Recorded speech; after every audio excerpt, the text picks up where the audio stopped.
were just looking for the old tunnel entrance, five of us, laughing, pushing each other until the ground just gave way. One moment we were in the forest, the next we were here. Marcus was gone, just gone.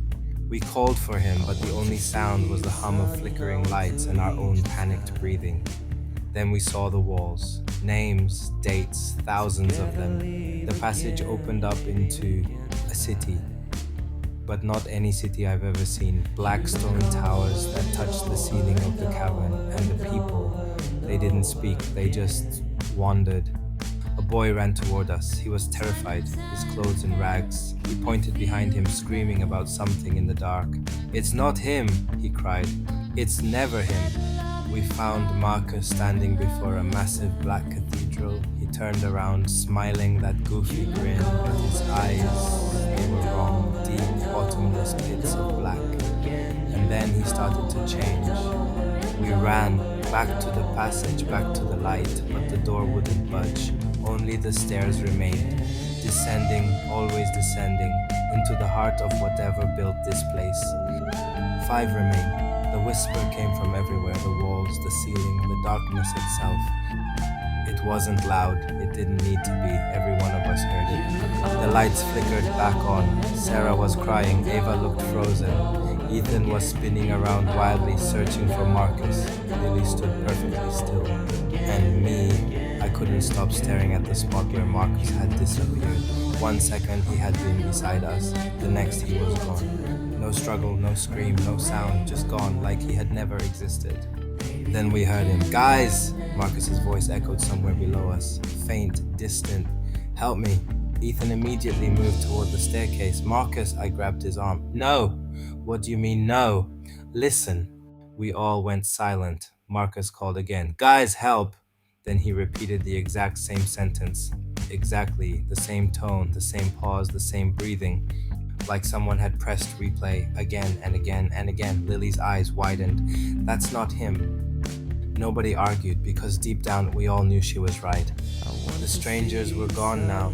The 6 people who had led us here had vanished into the darkness, yet somehow their presence felt stronger than ever. Watching, waiting, enjoying this. Then the metal door behind us slammed shut. The sound echoed like thunder. Sarah ran toward it, pulled the handle. Nothing. Locked. We were trapped. The staircase leading downward was our only path, and whoever had taken Marcus wanted us to follow. Ethan looked at me. "What do we do?" For the first time that night, nobody had a joke. Nobody had a plan. Everyone looked at me, waiting. I hated that, because I didn't know the answer, but standing still felt worse. We keep moving. Nobody argued, so we descended. The staircase seemed endless, round and round, deeper and deeper. The air became colder with every step. Soon our breaths formed clouds. Then we noticed the walls. At first I thought they were covered in graffiti, but when I looked closer, I realized they were names. Thousands of names carved into the concrete. Some fresh, some ancient, entire walls filled with names. And beside many of them, dates, missing persons for decades, maybe longer. Sarah touched one. The carving looked recent, only a few months old. Underneath it, someone had scratched 3 words. "Still down here." Nobody spoke after that. A few minutes later, we reached the bottom, and what we found there still appears in my nightmares. It wasn't a basement, it wasn't a tunnel, it wasn't anything that should have existed beneath a nightclub. It was a city, an underground city stretching beyond sight. Massive stone buildings, endless streets, dark towers disappearing into shadows. And people, thousands of people, walking silently, not speaking, not looking at one another, just wandering like sleepwalkers. Every face looked empty, every expression blank. Ava whispered, "What is this place?" Nobody answered, because nobody knew. Then one of the wandering figures looked up, a teenage boy around our age. His eyes widened. For the first time, emotion appeared on his face. Fear, pure fear. He started running toward us. "Get out!" His scream echoed across the underground city. "Get out now!" Something moved above him, fast, too fast. A shadow dropped from a rooftop. The boy disappeared. His scream ended instantly. The streets became silent again, as if nothing had happened. Then every wandering person resumed walking, like machines, like puppets, like they hadn't even noticed. And that's when Ava wrote, I'm done, I want to go home. She started crying, Sarah hugged her, trying to calm her down. Then Ethan pointed. Guys, we turned and saw Marcus standing in the middle of the street, smiling. My heart nearly exploded. Marcus, but the moment he looked at us, I knew something was wrong. His smile was too wide, his eyes were completely black, and his movements, they weren't natural, like someone else was controlling him. Slowly, Marcus raised one hand, then pointed deeper into the city, toward a massive building in the distance.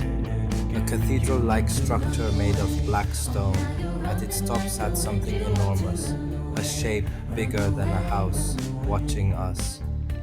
Even from miles away, then I could feel its eyes. Then Marcus spoke. Except it wasn't his voice. It sounded like dozens of voices speaking together. Come closer. The thing on the cathedral moved, and suddenly every person in the underground city stopped walking. Thousands of heads turned toward us at exactly the same time. Ava screamed. The crowd began running, not walking, running. Thousands of people charging directly toward us, and every one of them wore the same impossible smile. We ran. The city erupted into chaos behind us. Footsteps thundered through the darkness. Screams echoed from every direction. The smiling crowd gained ground quickly, too quickly. Then I heard Lily yell, "Look out!" A figure dropped from above. One of the creatures, one of the things pretending to be human. Its limbs bent the wrong way, its jaw stretched unnaturally wide, its skin looked too thin, too pale. Like something wearing a human body as a disguise. The creature landed directly in front of Ava. She froze for one fatal second. The creature smiled and whispered, "Found you." Then it grabbed her. Ava's scream echoed across the city. The creature dragged her into the darkness. Gone, just like that, gone, for remain, and somewhere far away. The enormous thing on top of the cathedral began to laugh, a sound so deep and unnatural that the entire underground city trembled. And for the first time, I realized something horrifying. The creatures weren't hunting us because they were hungry. They were hunting us because we had been invited, and whatever lived beneath that disco had been expecting us all along.